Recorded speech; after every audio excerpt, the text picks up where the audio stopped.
Hi, welcome everyone. Thanks for allowing us to present here, Oluwolu. I think it's great that you're starting to get this team up and going. Automation is really an important aspect, especially when you're looking at hybrid cloud solutions. And I'm Andrew Close, by the way, and I lead the pre-sales consultants for Hitachi Vantara within Canada. And we have 11 consultants across Canada. Today, we're going to be joined by Vinod Subramaniam, and he's a technical expert from our Global Center of Excellence. And we also might be joined by Sri Langshi Lanka. Sorry, I've got a bit of a cold. She's our Director of Product Management for our VSP 360 Management Suite. I know she's traveling, so she might be able to join. But just very briefly, Hitachi Vantara is a subsidiary of the larger Hitachi. So the Hitachi that's employs about 300,000 people and has about 280 subsidiaries. We're a wholly owned subsidiary. And Vinod will talk about it a bit more, but Hitachi has a long lineage in IT, and we produce resilient, high performance, secure infrastructure that includes modern storage systems, intelligent data management, AI, and hybrid cloud solutions. And Vinod will get into what we're doing in some areas of hybrid cloud. So I will hand over the reins to Vinod. Thank you, Andrew, for the kind introduction, and thank you, Oluwole, for hosting this. So let me introduce myself. I'm based in Atlanta, Georgia, and I have 25 years of experience in the storage industry. Started in the year 2000 and another 5 years away from retirement. So today we're going to look at how Ansible automation platform can be used to build and manage a hybrid cloud environment or a multi-cloud environment, right? So why would you want a hybrid cloud or a multi-cloud environment? As the um, events of the past week or so, or a couple of weeks indicate, there were outages on Azure and AWS as well, right? So if you depend on one hyperscaler, then if you have an outage in your region, then you're pretty much down, right? But if you have a multi-cloud setup where you're replicating data from one hyperscaler to another, then if one hyperscaler goes down, you can switch to the other one, right? So that same concept applies in a hybrid cloud environment too, right? So if you lose your primary data center, you could run in the cloud and so on, right? Also, you can move workloads between on-prem and cloud and on-prem. You can move data back and forth and so on. So the objective of today's presentation is to see how Hitachi enables a multi-cloud environment with their software-defined storage, right? And how Ansible automation platform plays a crucial part in the automation of the entire setup, right? So let me share my screen. Let me know if send request for sharing.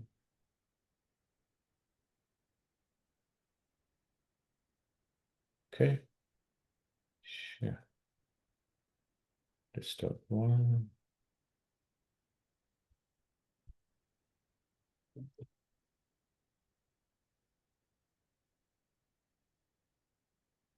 Okay, it's asking me to quit and rejoin, so I'm going to quit and rejoin. I'm sorry about that. It's a security setting they keep resetting in our IT department. So I'm just going to quickly quit and rejoin.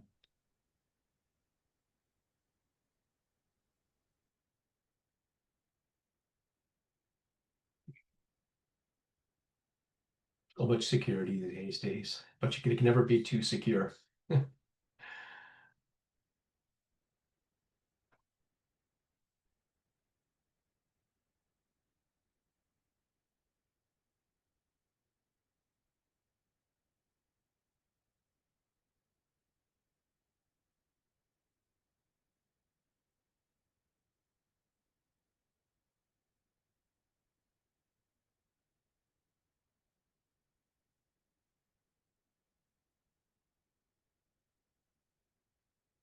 So would you know, Oluwole, kind of the mix of people that we have attending the call, what their interest is? And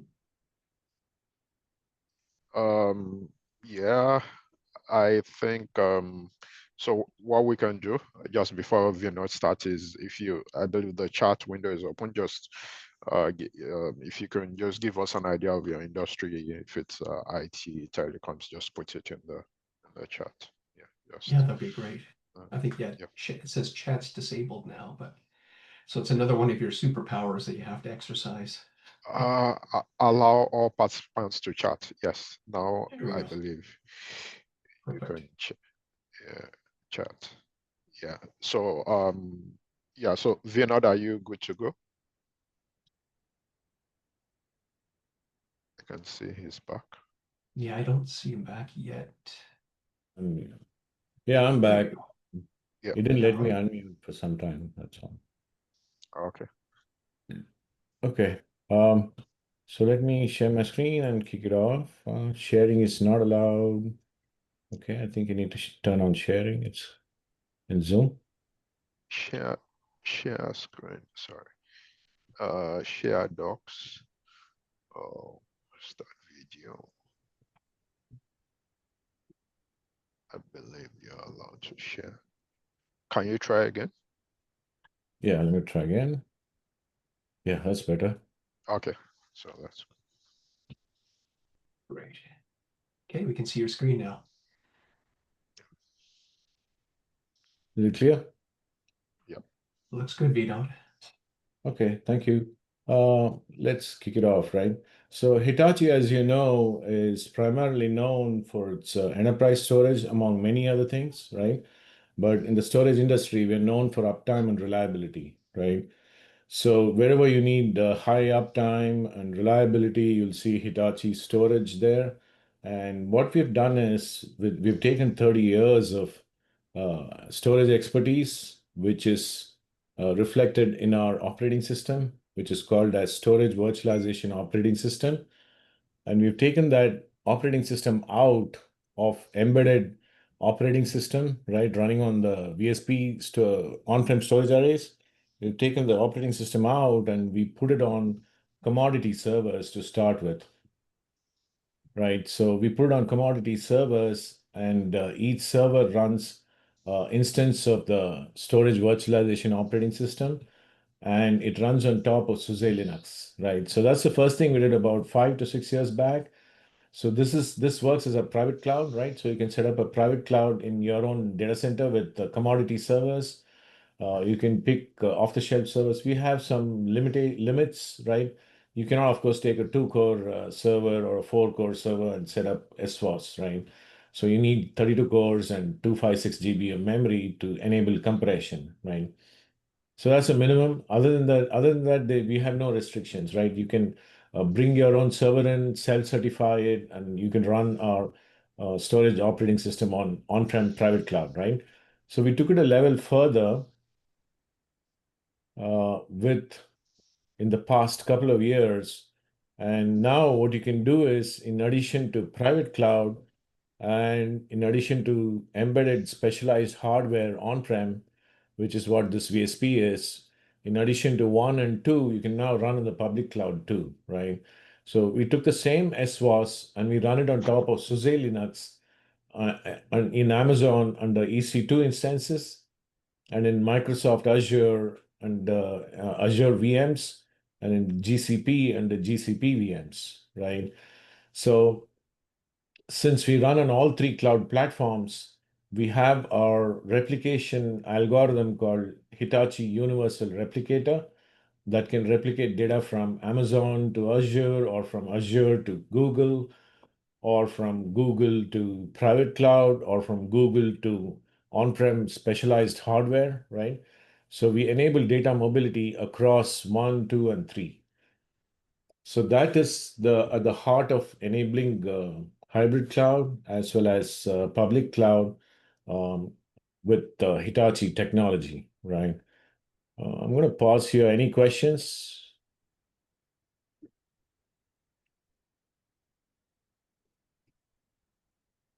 No? Okay.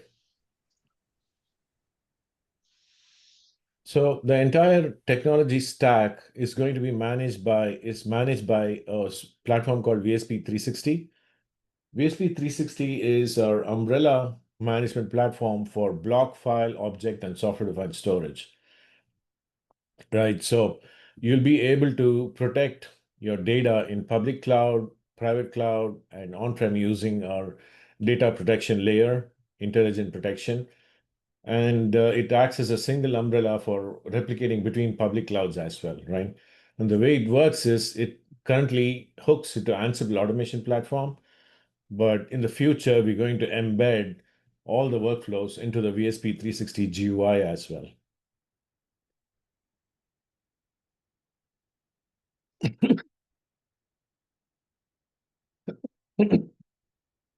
So all of our pre-validated Ansible modules are hosted on Galaxy. And as you know, you can run any playbook within Ansible Automation Platform 2.6, right? You can pull in any playbook from GitHub or any other repository, and you can execute them as job templates or workflow templates, which is what we look at in this demo. So the demo is all about moving data between AWS and Azure. So I have a SUSE Linux OS with a LUN mounted on AWS, and we're going to move the data on that LUN to Azure using Ansible Automation Platform. So let me first show you the setup, right? Excuse me. So if I go to my server here, this is my AWS server, right? So you can see that this is my IP address, 1.236, and I have a LUN here, SDA, which is actually Hitachi SDS, and it's on the serial number 28743.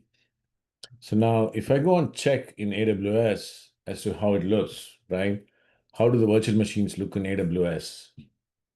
So if I go to EC2 instances and take a look, these three are my cluster nodes, right? So you can go from a minimum of 3 nodes in a cluster to 18 nodes in a cluster for a capacity of anywhere from 10 terabytes to a petabyte, right? So the advantage of running software-defined storage in a cloud environment is we offer thin provisioning and compression, which AWS or GCP or Azure does not offer by default, right? So if you take a typical host like this OpenShift host and you look at the disks attached, these disks are not thin provisioned, right? These block devices you see here, they're not thin provisioned or compressed, right? However, when we put together a software-defined storage array, you can compress the data as well as thin provision the data. That's why you get efficiencies of capacity by which we estimate that you can save anywhere from 30 to 40% depending on the compression ratio as to what you pay AWS for their storage, right? And for their infrastructure. So if you take a look at this particular node here, this is my instance here, cluster instance, and I have 6 drives attached. I can go from anywhere from 1.6 terabyte to 8 terabyte drives, and I can go from 6 drives to 18 drives on a cluster node, right? So what we do is we take all of these 6 drives here, 1.5 something terabyte, 6 drives. We create a single HTTP pool out of them. We create a storage pool out of them. And then we go across to the other nodes in the cluster, create a storage pool. Then we create a mega storage pool out of all the 3 storage pools, right? And that is a thin provision storage pool. And if you look at how it looks in a management environment, this is how the storage pool looks to you,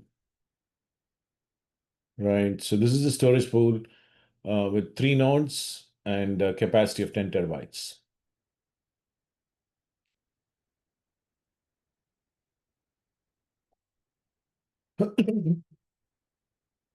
So from this pool, you can carve out volumes and you can assign it to compute nodes with iSCSI IQNs, right? So I have a host here, SLES jump, And I have attached one volume here. That's my source volume, AWS to Azure, right? Now we're going to copy the data on this volume over to Azure. This is on AWS, right? So if you look at the ID, it's 2714 or 1004, 10,004. So if I go back to my terminal,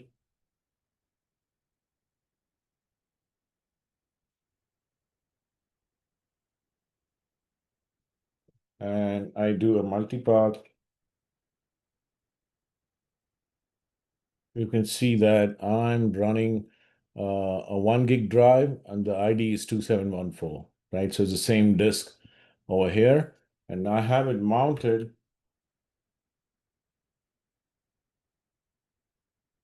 I have it mounted on STS file sys. Empath AF is mounted on STS file sys. So if I go to, I have copy some files over here. So when we mount the LUN on Azure, we should see the same set of LUNs, right? So I can also touch another file here.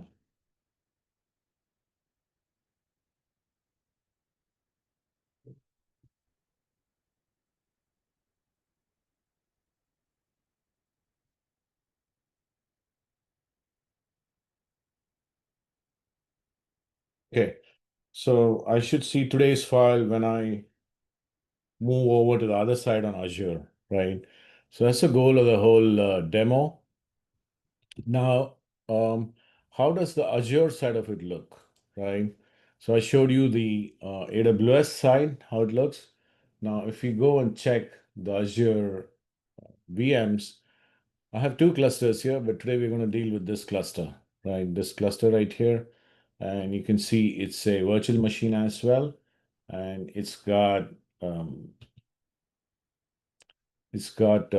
storage as well, settings, disks.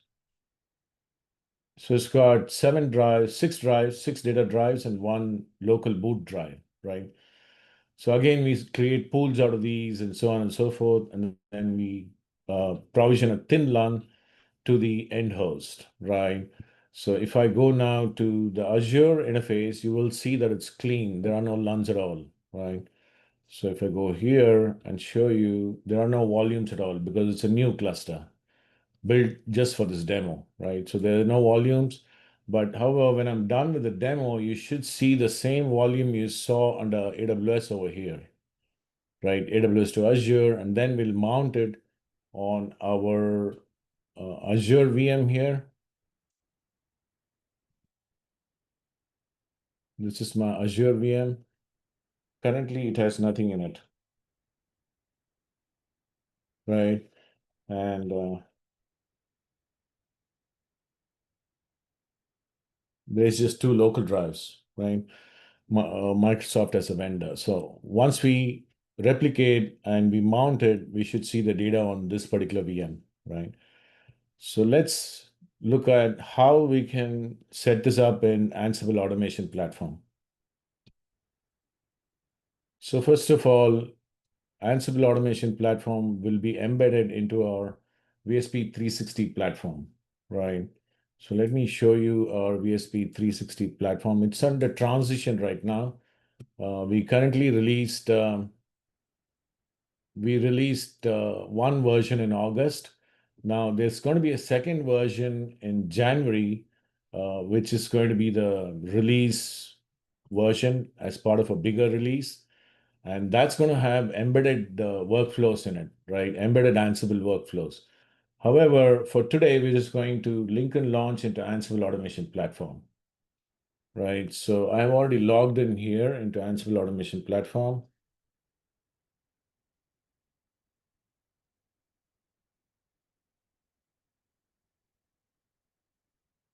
So I'm going to just give you an overview of how to set up job and workflow templates in Ansible automation platform for the benefit of those who don't know Ansible automation platform, right?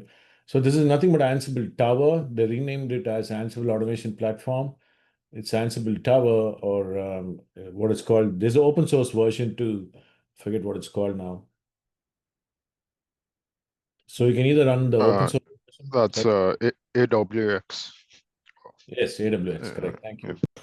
So there's an open source AWS version. You can run it on AWS or you can run it on the commercial platform from Red Hat, right? I'm running the commercial platform from Red Hat. Now, the first thing you got to do is you got to go and set up your infrastructure, right? In order to set up your infrastructure, of course, you will create users and all that. I'm not going to go into that part. But the first thing you got to do is you got to set up your credentials for your uh, GitHub, right? From where you're going to get your playbooks. So it's quite simple. You just go to credentials and let me move this out of the way. Just create credential here and pick your credential type here, whatever your repository is, right? GitHub personal access token or whatever the repo is. Give it a name, pick a organization. You can have multiple organizations, right? Depending on how you want to cut this up, but I'm just going to go with the default. Then paste your GitHub token and you can create a credential here. Once you have your credential, you can go ahead and create a project, right? So I have created a project here with a GitHub URL. This is my GitHub repository, right? And I have pulled in all the playbooks from this repo into this particular project on Ansible automation platform. So what it actually does when I sync it is it copies all the playbooks to a local mount point, right? Remember, in Ansible automation platform, everything runs in Docker containers, right? So when I do a sync, it copies it to a temporary mount point, and when I execute, it copies the playbooks to a Docker container, then executes everything in the Docker container. So how do you create a project again? You just go to create project here, enter the name, then select your organization as before, pick your source control type.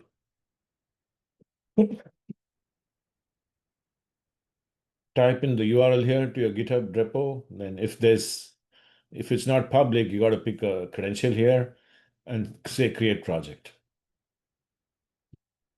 Now, taking a look at the repo itself, it's a public repo.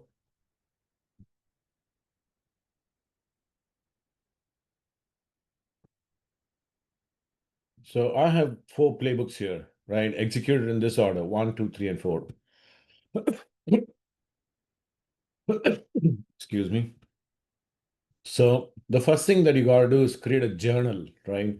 So what we do in Hitachi world is when we replicate data from site A to site B, on site A, you have to create something like a journal that holds temporary data. And on site B also, you create a journal that holds temporary data, right? In Hitachi's replication world, Hitachi Universal Replicator is not a push. It doesn't push data from AWS to Azure, right?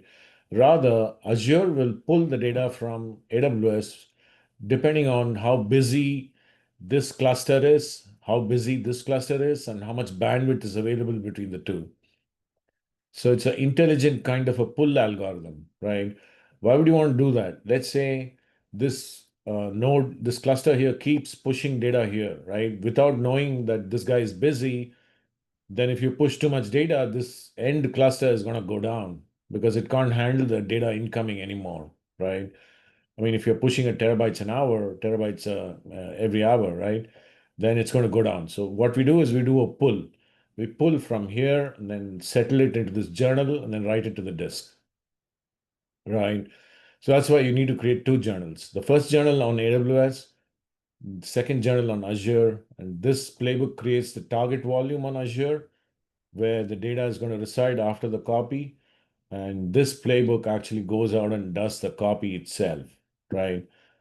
So you also have to create what we call as an execution environment, right? Because all of these use imports and so on. You can see I'm using several modules here, right? Hitachi, Vantara, blah, blah, blah. So all of those Ansible modules need to be pulled into the container, right? So in order to pull it into the container, you have to create an execution environment, right? It's quite simple. You just create a YAML file for an execution environment. and you list everything, all the dependencies and everything that you want, your custom files, right? And then the build steps, what you want, how you want to build your Docker container. And finally, what is a base image? I'm pulling CentOS from Quay.io, right? So it's going to build everything in CentOS.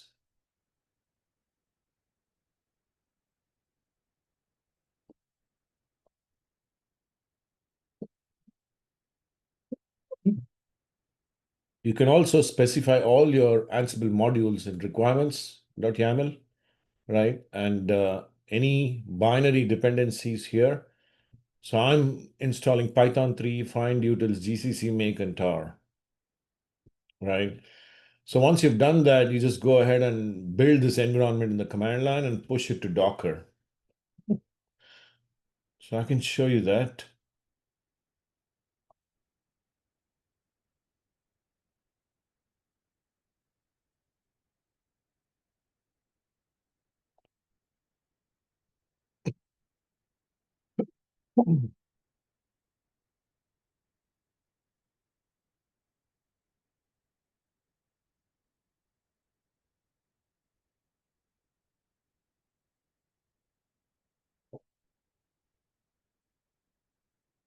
So I have my entire set of file structure here with the YAML file, with my binaries, with my dependencies, everything is here, right?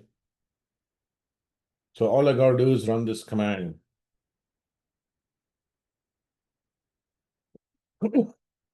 Ansible builder build, right? And it's gonna go out and build the environment and create a container for me.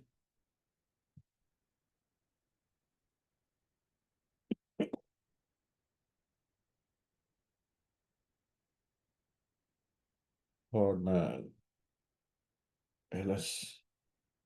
Yes. Images, sorry. Yeah, image ls. So this is my container, right? This is the container I built in the morning. Now this container, you can push it to Docker using podman push.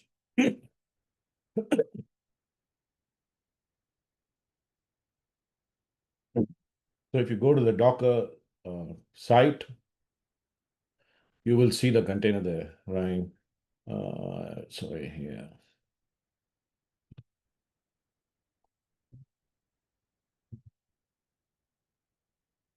Docker.io, somewhere I had it logged in. Let's see. Docker.io.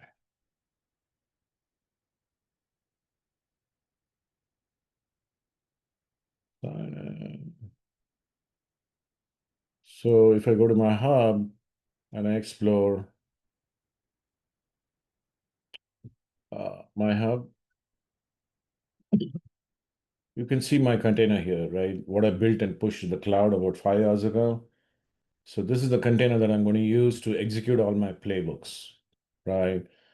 And how do you manage that? You have to go back and you have to go to Ansible automation platform and you have to go to execution environments. So what you'll do here is you'll do create execution environment, give it a name, enter the image from here, image name, right? This image name right here with the tag name as latest, and select a pull option. So when you're debugging, when you're doing a lot of development and debugging, it's better to set it to always pull, right? Because you'll keep making changes. Once you've productionized it, you can just say only pull the image if not present before running, right? So I left it at this because I was debugging, and pick your organization again. And if it's not an open hub like Docker, you need a registry credential, right? I anyway put in a registry credential as well. So this is my execution environment, cloud execution environment that I created, right? So now we have a project, we have an execution environment, and as per the slide here, I go back to the slide. So the first thing is to sync all playbooks from GitHub, right, to Ansible automation platform. Second thing is to create an execution environment, host it there, and create an execution environment here so that it can download the container, right? And after that, you're free to run your playbooks, job and workflow templates. So let me show you how to create job and workflow templates now. So all you do is go to jobs here, and you can see I have a set of templates here, right? Go to templates here, sorry, not jobs. Go to templates here, you can see I have a bunch of templates here. There are two types of templates. One is a job template, which is nothing but a playbook, right? So for example, create this guy. This guy is nothing but a playbook. So if I edit this, you can see I'm pulling a playbook from here, create AWS Cloud Journal.yaml, which is what was there in GitHub as well, right? And if I show you GitHub,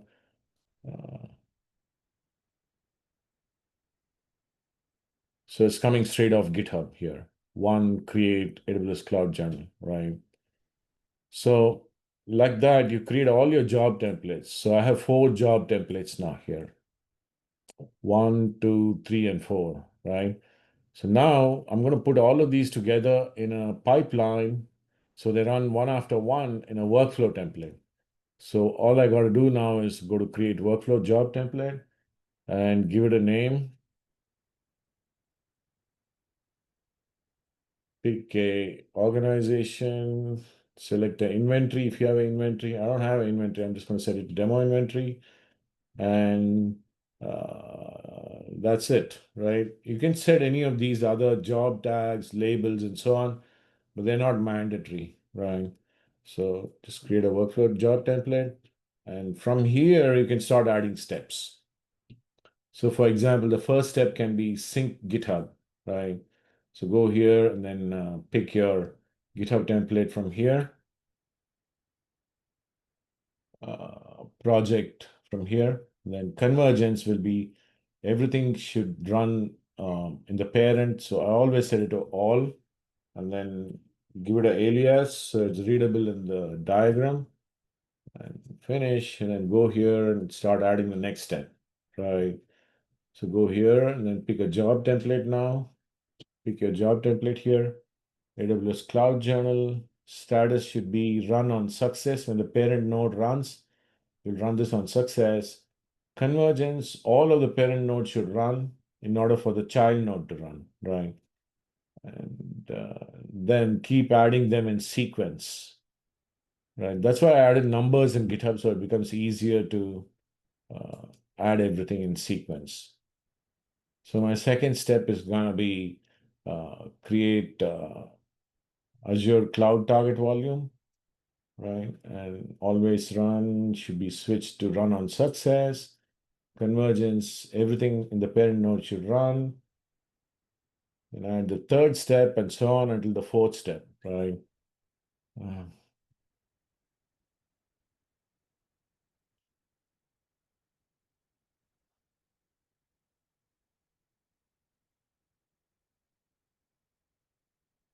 Tricky, huh? It auto expands. Okay. Okay. The third one will be create Azure Cloud Journal. Run on success, convergence all. Next, finish. And then finally, the copy step.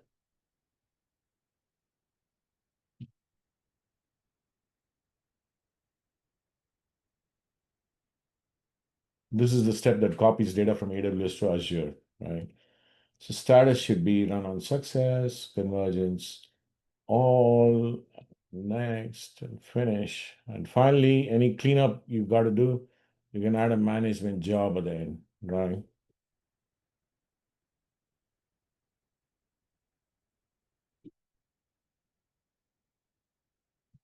So there are a bunch of management jobs you can add in there, like clean up all expired sessions, clean up activity stream, clean up job details, and so on. So that's my entire pipeline here, right? So now I'm ready to run this. But since I already have it, I'm not going to save this. I just did this to show you how to do it, right? So this is the entire pipeline here with 6 steps in it. I want to close this out, exit without saving. Then I go back to my template and I pick up my workflow template here. This one right here, view workflow visualizer. And now I'm ready to launch the workflow. Any questions before I kick it off? We have another 20 minutes, 15 minutes.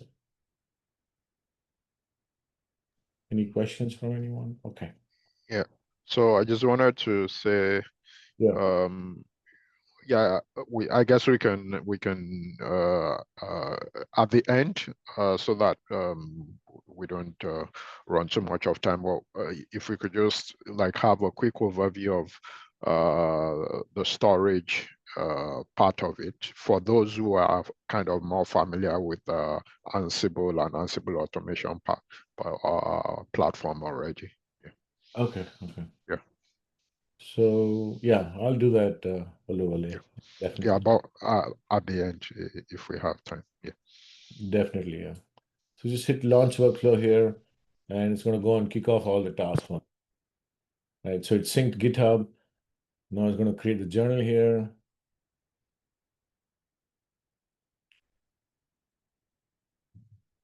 So I set it to debug mode. That's why it spits out such a lot of debug info, right? So it's going to retry that step.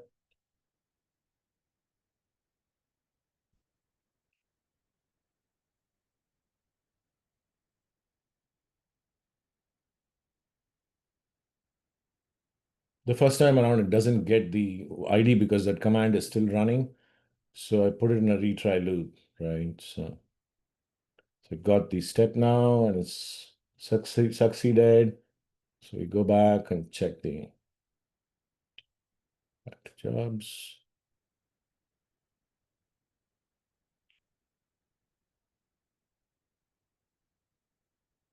Oh,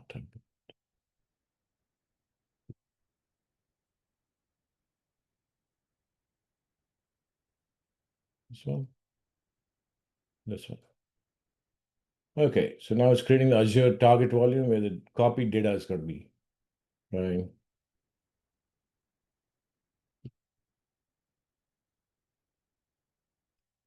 And that's why it creates the Azure journal.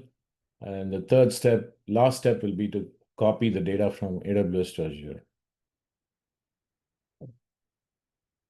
So again, the first time it fails because the volume is not yet created. So it's going to loop around, wait until it's created, and then continue.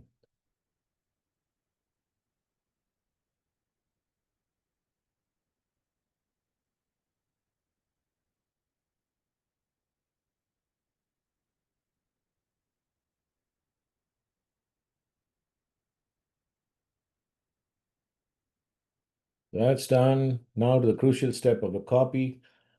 Okay. This is where it does the copy, right?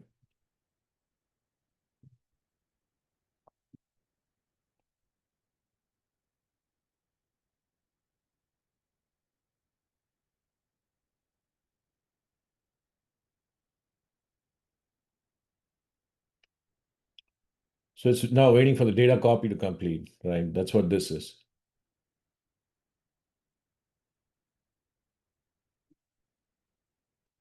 So it's finally done, right? If we go and check my job status, 11 started. This is one. 12:41, yes. So it took 2 minutes and 42 seconds to complete, right? So now we should have a volume on our Azure software-defined storage. So if I go to Azure, not this one, main window, Azure, okay, this one. Okay, so we saw earlier that there were no volumes, right? So now if I refresh, I should see two volumes. One is my target volume. This is my target volume. And this is the journal itself, which the Ansible scripts created, right? So I should be able to now mount this volume. This is 2710. So if I go back to my terminal here,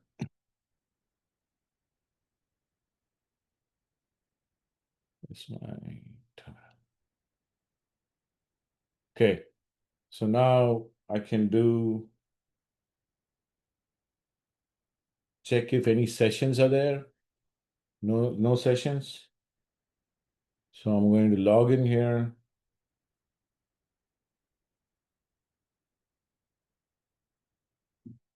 So I'm just going to run this loop to log into all of the target portals. Now it's discovered all my targets in the cluster. Now all I got to do is log into all of the targets, right? So I'll just log into all of the targets here. Logged in. Now if I do a ls SCSI, if I can spell it correctly, ls SCSI, now I see three paths, right? It's the same disk down three paths, right? So if I do multipath -ll, I will see 2710. That's my Azure disk, right? So if you do sginq SCSI inquiry on, let's say, SDC, you will see the serial number 80017. That's Azure. So I can show you that. If I go here, where was the Azure portal? This one, right? So if I go here and look at my cluster info, it's 80017. That's my serial number of my storage cluster, right? So I see the same in the SCSI inquiry here. What is that? I see the same in the SCSI inquiry here. That's my volume right there, right? So now I'm ready to mount this MPath G.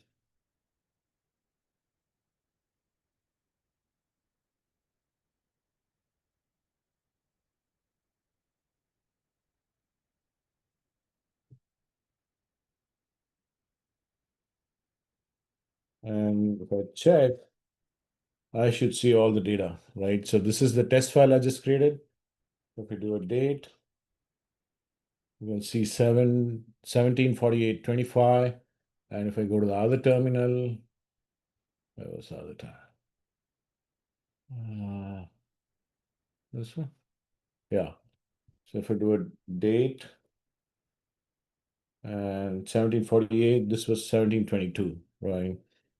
So if I come back here, this is 1722 as well, right? So it's as simple as that, right? All because of Ansible automation platform, it took me just 5 minutes to set it up. Otherwise, without automation, this entire thing would take about 6 hours to 7 hours to set up manually, right? So that's the power of the Ansible automation platform combined with Hitachi software-defined storage. Okay, now I'll open the floor for questions or anything else you all want to see. If you have any questions, you can put them in the chat. A quick one will be, so we understand that Ansible modules, usually they work in an idempotent manner with other things like networking, computing. By that I mean, so for example, like when you run the modules, if what you created had already existed normally for other spaces, it doesn't do anything. It just continues, and then it shows that it's. I just wanted to check that it works the same for storage too. Yes, it's idempotent. Okay. Yeah. Okay. So the LUN is already there. It'll just continue. It won't do anything. It's on. Okay. So all our playbooks are here, basically one block, right? As you can see, we keep updating it. 440 was the last updated one about a day ago. And all of our playbooks are here, Okay. right? You just got to download the start ball or run this command here to install all our playbooks.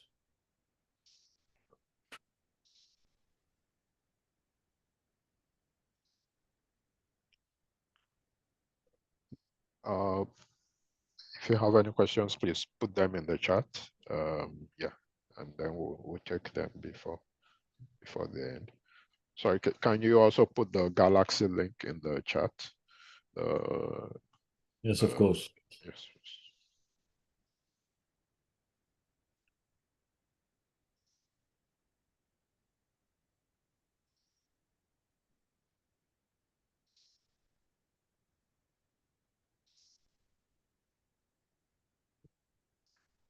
Okay, any comments or any questions? Just you can just speak up or put in the chat, and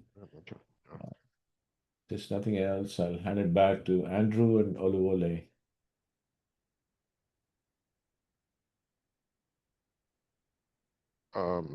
Okay, so okay, if there's no other question, I'll just quickly I don't know, ask this. So with respect to cloud and hybrid storage, where do you see automation being the most important? Like from what you see with your customers and how they are using automation. Is it for scenarios like this, or which is maybe cloud to cloud, or do you see it more on the on-prem to cloud um, scenarios?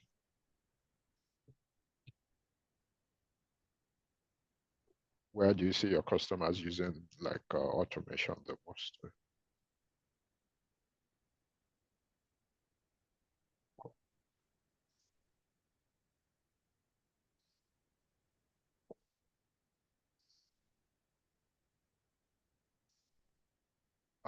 Vinod, are you there? Yeah. I didn't realize it was a question for me. I thought it was a general question for the audience. No. I was asking you. Sorry, I was because I was talking about where do you see your customers using automation the most? Yeah, so we have customers. We have a couple of customers who are working with via us on a POC, right? One is a stock trading company, and they want to set up test dev in the cloud, right? So they want to set up their test and development environments in the cloud because that way they don't need to invest on CapEx, right? Just for test and dev. They can spin up any test dev environment whenever they like, test it, and then shut it down in the cloud. So they save on capital expense. And that is one use case that we see with our customers. The second use case is we have another customer who wants to keep a copy of a large database as read only in the cloud for the purpose of queries, right? So for some reason, they can't do that in their physical data center because of security reasons. They can't open up anything for queries, right? On their transactional database. So they have a database in the cloud that they open up for queries. So they want to run that database in the cloud, right? So that's another hybrid cloud scenario we have. Now, multi-cloud, we don't have any use cases so far, but we do have one customer wanting to do region to region, AWS East Coast to AWS West Coast.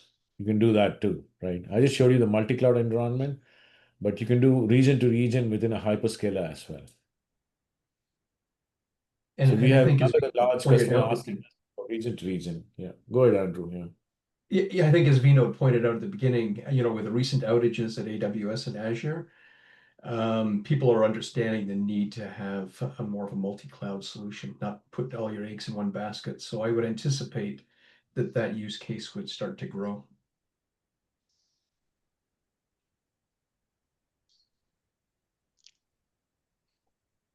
Okay. Yeah. So if you have any questions, or you can put them in the chat. And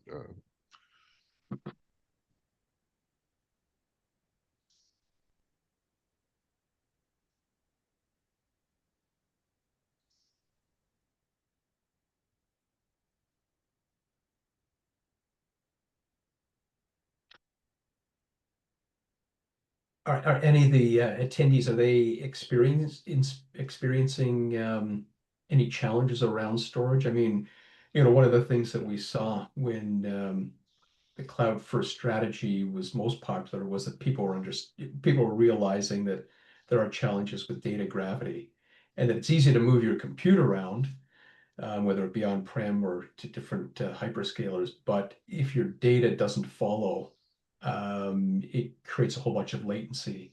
and really impacts your performance. Are any of you experiencing any of that? Okay. I know that, people are starting to address that as they look at a cloud smart type of strategy to really understand more. It's not just about the compute, it's about where the data resides too. Just wondering what your experience is.